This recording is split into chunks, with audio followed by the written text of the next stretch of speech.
Have you ever felt a chill down your spine while home alone? Heard a noise you couldn't explain? Or sensed a presence in the darkness? These true stories will make you think twice about being home alone. Are you ready to face your fears? Let the stories begin.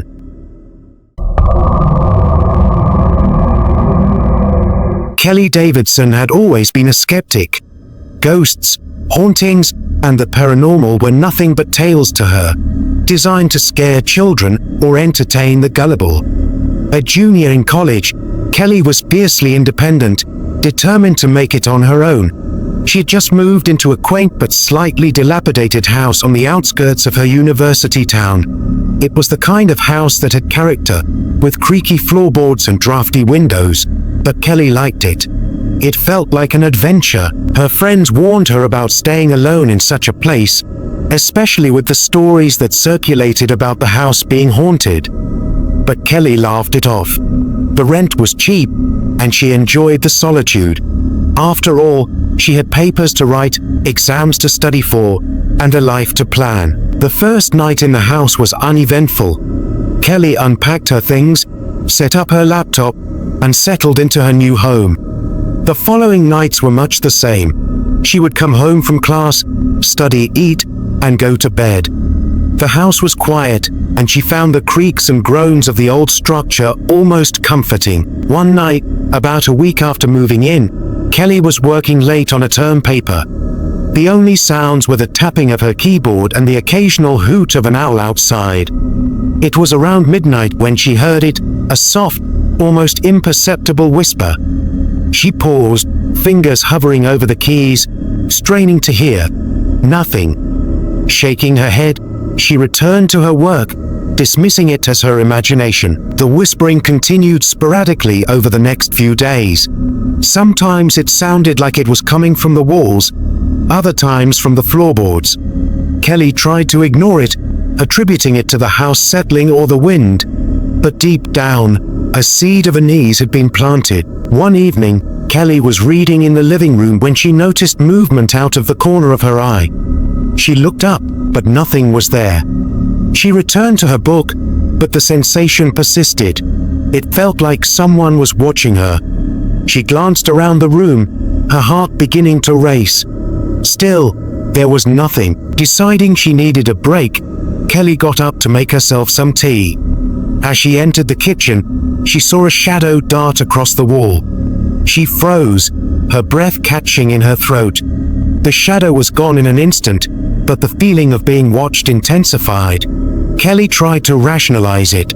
It was probably just a trick of the light, she told herself.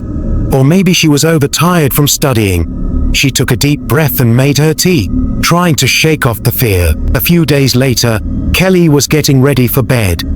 She was brushing her teeth in the bathroom when she glanced up at the mirror and saw something that made her blood run cold. Standing behind her, reflected in the mirror, was a figure. It was a woman, pale and gaunt, with hollow eyes and long, tangled hair. Kelly spun around, but the bathroom was empty. Heart pounding, she backed out of the bathroom and into her bedroom, slamming the door shut. She sat on her bed, shaking, trying to convince herself it was a hallucination. But deep down, she knew it wasn't. She had seen the woman clearly as she saw her own reflection. Unable to sleep, Kelly decided to do some research on the house. She went to the local library the next day and began combing through old newspapers and records. What she found sent shivers down her spine. The house had a dark history. Over a century ago, it had belonged to a woman named Margaret Whitaker. Margaret was known in the town as a recluse, rarely seen and seldom heard. She was rumored to dabble in dark arts, and when her husband disappeared under mysterious circumstances, the townsfolk whispered that she had murdered him. Margaret was eventually found dead in the house, her body decomposing for weeks before it was discovered. The cause of death was never determined, and the house was abandoned for years before being sold and renovated. Since then, every tenant who had lived there reported strange occurrences, whispers, shadows, and sightings of a ghostly woman. Armed with this knowledge, Kelly returned to the house. She was terrified but determined to confront whatever was haunting her. That night, she set up a camera in the living room, hoping to capture evidence of the paranormal activity. Around midnight, the whispering began again. Kelly sat in the dark, clutching her phone, watching the camera feed. Suddenly, the temperature in the room dropped, and she could see her breath. The whispering grew louder, more insistent, but she couldn't make out the words. Then, she saw it. The same ghostly figure from the mirror appeared in the living room, moving slowly towards the camera. Kelly's heart pounded in her chest as she watched in horror. The figure stopped in front of the camera, and for a moment Kelly thought it looked directly at her, even though she knew that was impossible. The woman opened her mouth, and a blood-curdling scream filled the room. Kelly dropped her phone, covering her ears, but the scream seemed to come from inside her head. She fell to her knees, tears streaming down her face as the room around her spun. The next thing Kelly knew, she was lying on the floor, the morning light streaming through the windows. The camera was still recording, but the battery had died. She retrieved the footage, hoping it had captured the figure, but to her disappointment, the video showed nothing unusual. Desperate for answers, Kelly sought out a local historian who specialized in the paranormal. The historian, Mrs. Thompson, listened to Kelly's story with a grave expression. "The spirit you've encountered is Margaret Whittaker," Mrs. Thompson explained. "She's trapped in the house, unable to move on because of the violent and unjust way she died. Her spirit is restless, seeking peace." Kelly asked what she could do to help Margaret move on. Mrs. Thompson suggested performing a cleansing ritual, but warned that it would be dangerous. Kelly agreed, knowing she couldn't live in fear any longer. That night, Mrs. Thompson joined Kelly at the house. They prepared for the ritual, lighting candles and placing protective symbols around the room. Mrs. Thompson chanted in a language Kelly didn't understand, invoking the spirits and asking for their aid. As the ritual progressed, the temperature dropped again, and the whispers grew louder. The ghostly figure of Margaret Whittaker appeared once more, her expression one of sorrow and pain. Mrs. Thompson continued chanting, her voice steady and strong. Suddenly, a violent wind swept through the house, extinguishing the candles and throwing objects across the room. Kelly and Mrs. Thompson stood their ground, determined to see the ritual through. Margaret's spirit screamed, a sound of pure anguish that made Kelly's blood run cold. Then, as quickly as it had begun, the wind stopped. The house fell silent, and Margaret's figure slowly faded away, a look of peace finally crossing her features. Kelly and Mrs. Thompson stood in the darkened room, their breaths ragged, but they knew the cleansing had worked. In the weeks that followed, the house felt different. The oppressive atmosphere was gone, and the whispers and shadows ceased. Kelly could finally sleep through the night without fear. She continued her studies, determined to finish her degree and move on with her life. Occasionally she would think about Margaret Whittaker and the tragedy that had trapped her spirit for so long. Kelly hoped that Margaret had found the peace she deserved. Despite her skepticism, Kelly couldn't deny what she had experienced. It changed her perspective on the paranormal, and she developed a newfound respect for the unknown. She continued living in the house until she graduated, never experiencing another haunting. Kelly eventually moved to a new city for a job, leaving the haunted house behind. She kept in touch with Mrs. Thompson, who continued her work in the paranormal field. The experience had forged a bond between them, and Kelly was grateful for the historian's guidance and support. Years later, Kelly would sometimes share her story with close friends, always emphasizing the importance of respecting the unknown and the unseen. The haunting had taught her a valuable lesson about the world's mysteries and the lingering impact of unresolved tragedies. And so, Kelly moved on with her life, but the memory of Margaret Whittaker and the haunted house remained with her, a reminder of the thin veil between the living and the dead.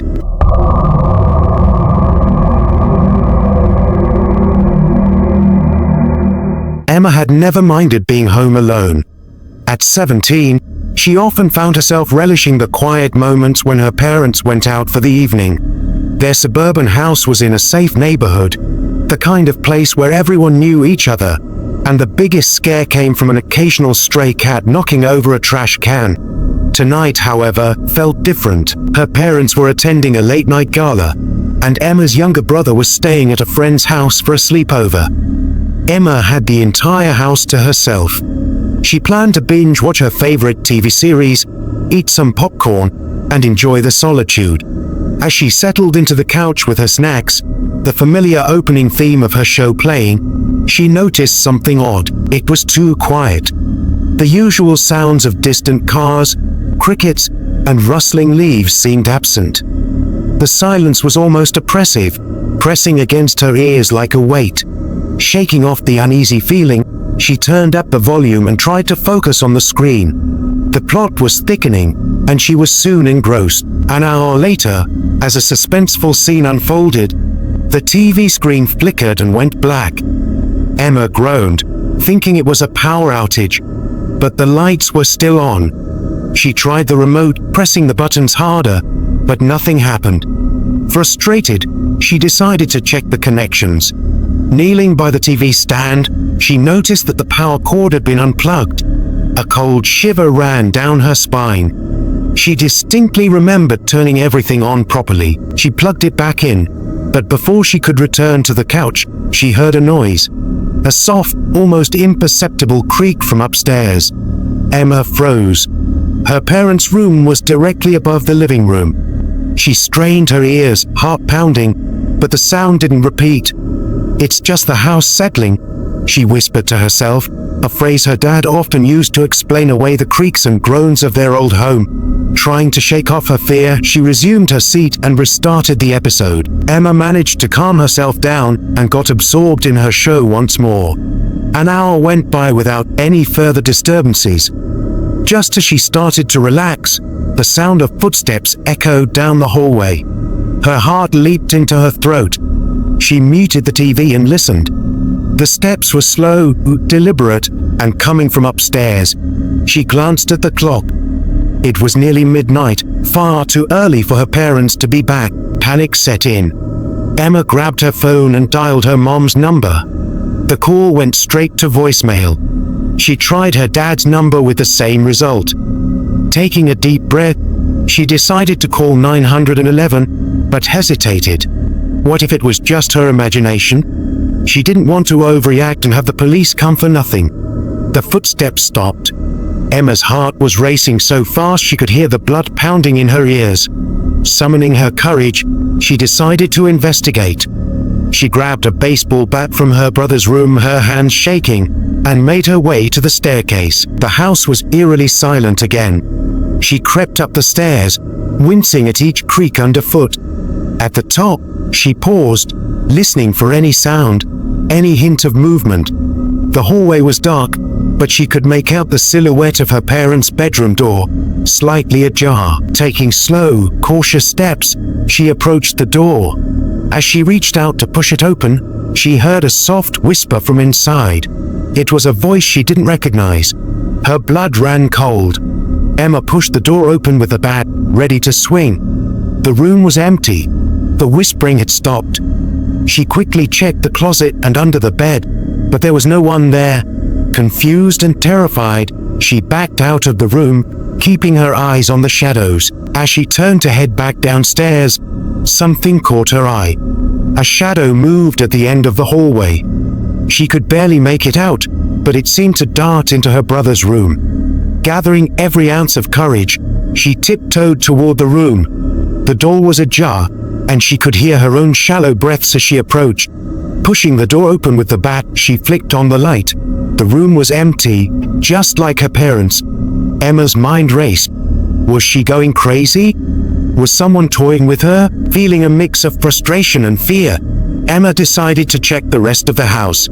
She systematically went through each room, turning on lights, checking closets and under beds, and locking windows. By the time she finished, she felt slightly more at ease, convincing herself that it was just her imagination playing tricks on her. Returning to the living room, she double-checked the front door to ensure it was locked. She then sat back on the couch, clutching the baseball bat in her lap. Despite her earlier confidence, sleep was out of the question. She turned the TV back on, more for the noise than to actually watch anything. Minutes turned into hours. Just as Emma was starting to doze off, a loud bang reverberated through the house. She jolted upright, clutching the bat tightly.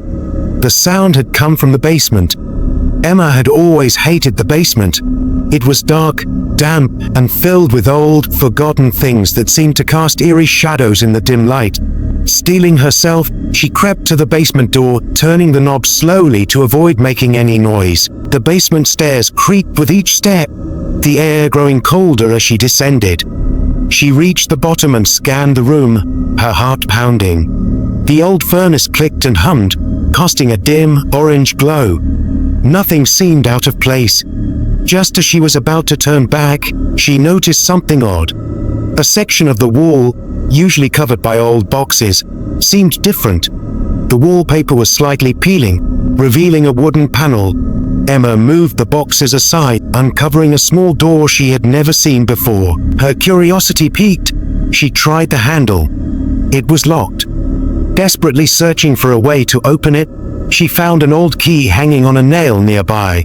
Taking a deep breath, she inserted the key and turned. The door creaked open, revealing a narrow, pitch-black passageway. Emma hesitated. Every instinct told her to close the door and run, but she felt compelled to see what lay beyond. Grabbing a flashlight from a nearby shelf, she stepped into the passage. The passage was narrow, with walls that seemed to close in on her. Emma's flashlight beam cut through the darkness, revealing cobwebs and dust motes swirling in the air. She moved forward cautiously, each step echoing ominously in the confined space. After what felt like an eternity, the passage opened into a small room. Emma's flashlight revealed old, decaying furniture and shelves lined with dusty books and trinkets. In the center of the room was an old wooden table with a single chair. On the table lay a collection of old photographs and a leather-bound journal. Emma approached, her fear mingling with curiosity. She picked up one of the photographs. It was black and white, depicting a family she didn't recognize. The faces were stern, almost haunting. She set the photo down and opened the journal. The pages were filled with spidery handwriting, detailing the life of the family in the photographs. As she read, a chilling story began to unfold. The family had lived in the house long before her own. They'd experienced strange occurrences, disembodied voices, objects moving on their own, and inexplicable cold spots. The final entry sent a shiver down Emma's spine. "We are not alone. Something lives within these walls, watching, waiting. We must leave before it's too late." Emma's blood ran cold. The journal was dated over a century ago, but the experiences it described mirrored her own. She quickly put the journal back and turned to leave, but a cold breeze brushed past her, extinguishing the flashlight. Plunged into darkness, Emma fumbled for the light, but it wouldn't turn back on. Panic surged as she felt a presence behind her. She spun around, swinging the bat wildly. Nothing. She was alone. Or was she? Emma's heart pounded in her chest as she groped her way back to the passage, relying on memory to guide her steps. She moved as quickly as she dared, her breathing rapid and shallow. As she neared the entrance, she heard a soft whisper behind her, sending chills down her spine. She didn't stop to listen. Bursting out of the passage, she slammed the hidden door shut and threw the bolt, hoping to keep whatever was in there from following her. She leaned against the wall, trying to calm her racing heart. She had to get out of the house. She dashed up the basement stairs, only to freeze at the top. The door, which she had left open, was now closed. She tried the handle. Locked. Frantic, she banged on the door, shouting for help. There was no response. She was trapped. Emma searched the basement for another way out, but the small high windows were too small to crawl through. She was stuck. She sank to the floor, tears of frustration and fear streaming down her face. The whispering started again, louder this time, coming from the hidden door. Emma grabbed her phone, praying for a signal. 1 bar. She dialed 911, holding her breath. 911, what's your emergency? Emma's voice trembled as she explained her situation. The operator assured her that help was on the way and instructed her to stay on the line. Emma clung to the phone, listening for any sound from upstairs. Minutes felt like hours. Then the whispering stopped. Silence filled the basement, pressing in on her from all sides. Emma strained to hear any sign of the police. Suddenly, the basement door burst open, flooding the room with light. Emma shielded her eyes, blinking in disbelief as two police officers rushed down the stairs. "Are you all right?" one of them asked, helping her to her feet. Emma nodded, too overwhelmed to speak. She was escorted upstairs and outside, where her parents were waiting, their faces pale with worry. She ran to them, collapsing in their arms. The police searched the house thoroughly, but found no sign of an intruder. The hidden room in the basement was examined, but it seemed to hold only old, forgotten belongings. There was no evidence of anyone else being there. In the days that followed, Emma struggled to shake off the events of that night.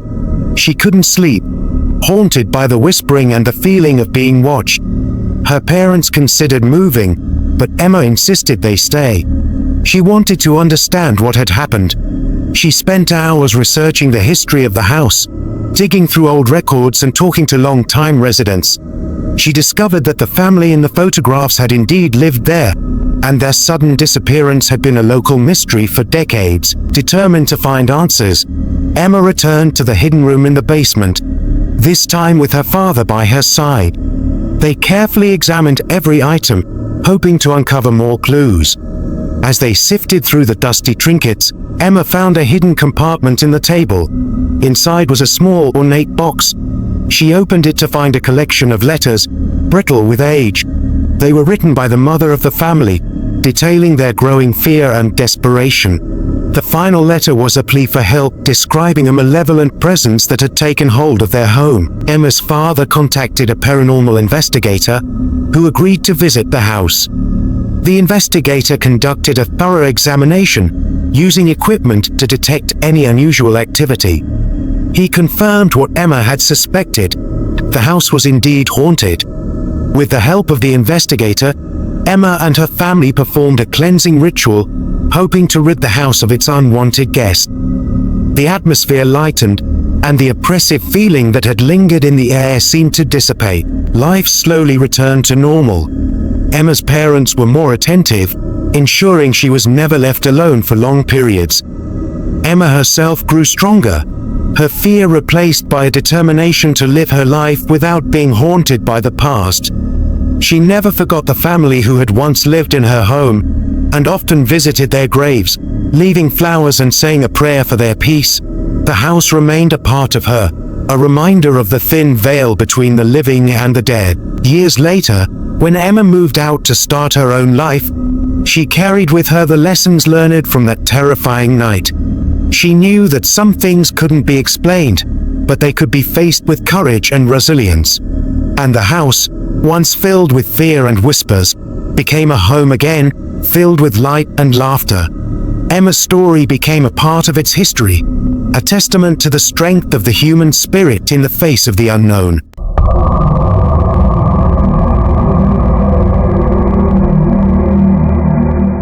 Fandy, a lanky 10-year-old with a mop of messy brown hair, stood at the window, watching the first snowflakes of winter swirl in the streetlight's glow.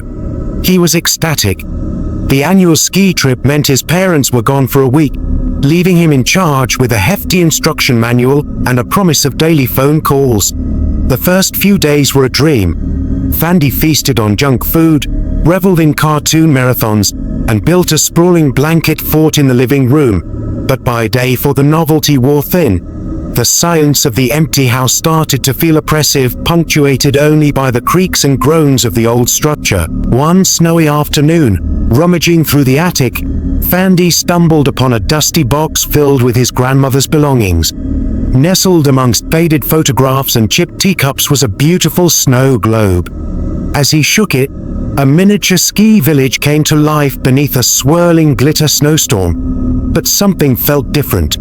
This wasn't just a snow globe, it felt imbued with a strange energy. Later that night, tucked under his covers, Fandy noticed a faint whispering coming from the snow globe.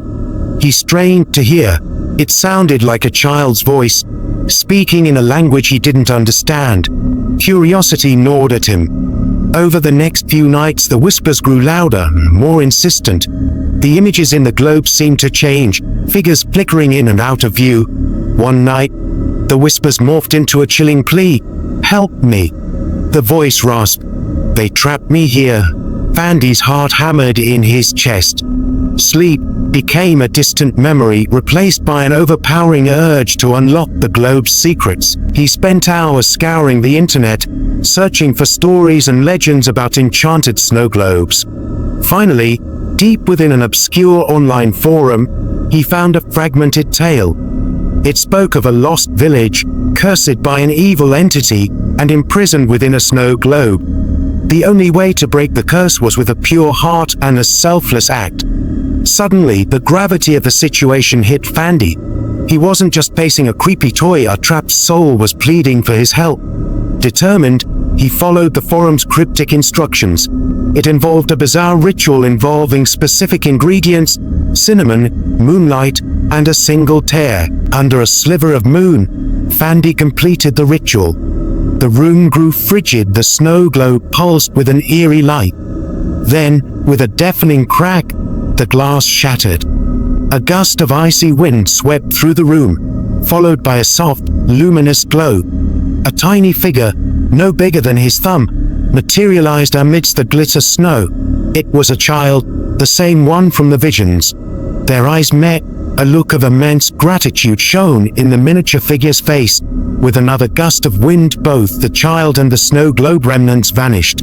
Fandy was left alone, adrenaline coursing through him. He didn't sleep at night, but a sense of accomplishment warmed him. He had faced his fear, helped a soul in need, and turned a terrifying experience into something extraordinary. The next morning, his phone buzzed. His parents were calling early to check in. As Fandy launched into a frantic explanation, their voices turned from amusement to concern. They rushed home, finding a shaken but determined Fandy amidst the shattered glass of the attic find. They never did fully understand what happened, but Fandy knew the truth. It wasn't just a week home alone, it was a chilling adventure that taught him the power of courage and a reminder that even the smallest objects can hold the biggest secrets. This experience forever changed Fandy. The whispers never returned, replaced by a quiet understanding of the unseen world around him.